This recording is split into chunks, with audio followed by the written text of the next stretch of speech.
Imagine some random stranger punch your face, but the love of your life, the person you care the most about, say they don't want you anymore. Your body reacts differently, but not your brain.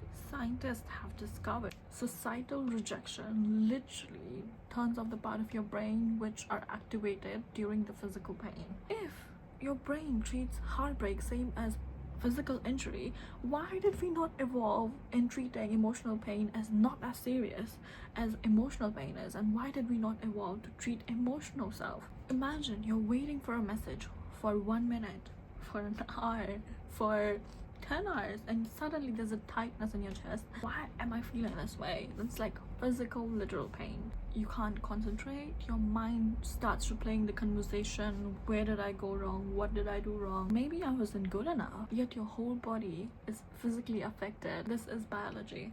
Okay, so I'm gonna literally read you a scientific experiment. Around 20 years ago, there was research based on it. Can emotional pain can be seen by brain? Researchers used MRI scans to observe. Participants were excluded by other players. Activity increased in a brain region associated with distress of pain. Doesn't mean heartbreak and broken legs are identical. No, that's not what I mean. But it helps to explain why rejection feels more personal, more deeper, and anything but physical freaking pain, like your body and soul are trying to escape. Through the researches, we saw how societal isolation can cause a lot of pain in ourselves as a survival mechanism. When societal acceptance was everything, why do we need validation? Why do we need to fit into society?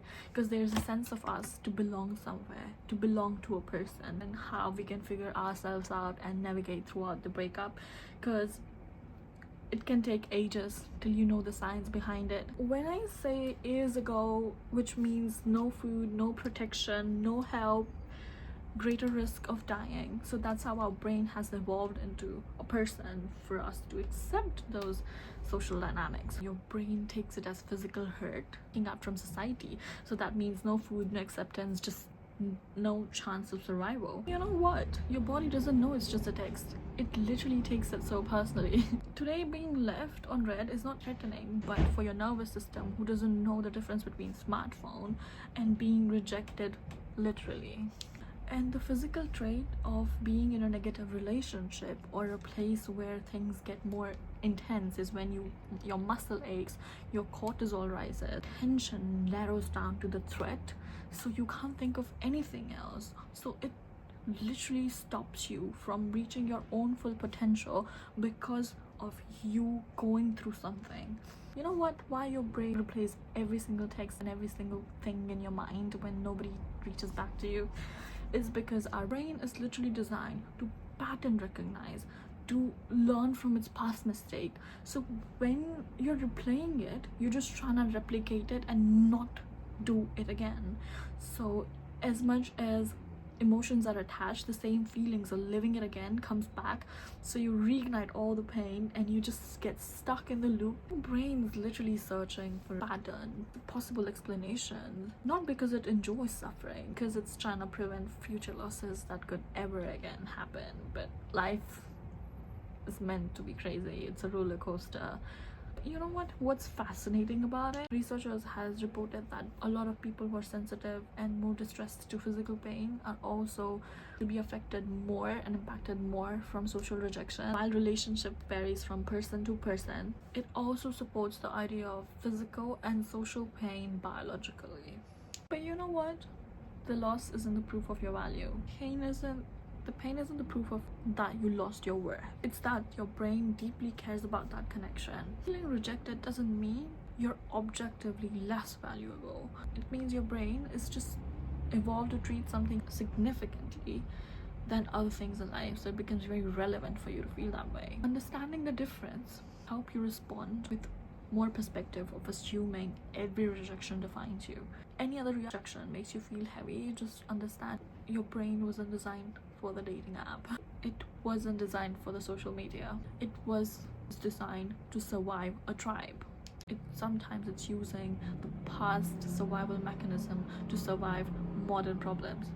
And the thing is, understanding all of these things won't really make your pain disappear completely overnight, but it can also remind you that your feeling has biological basis, that intensity of feeling is not accurate intensity of your reality.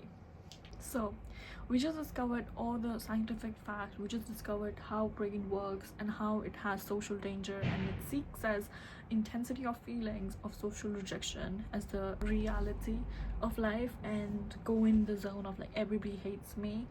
No, that's exactly what we're not gonna do. As much as I have given you the points to really figure out in your head, I'm gonna give you steps here that we're gonna follow.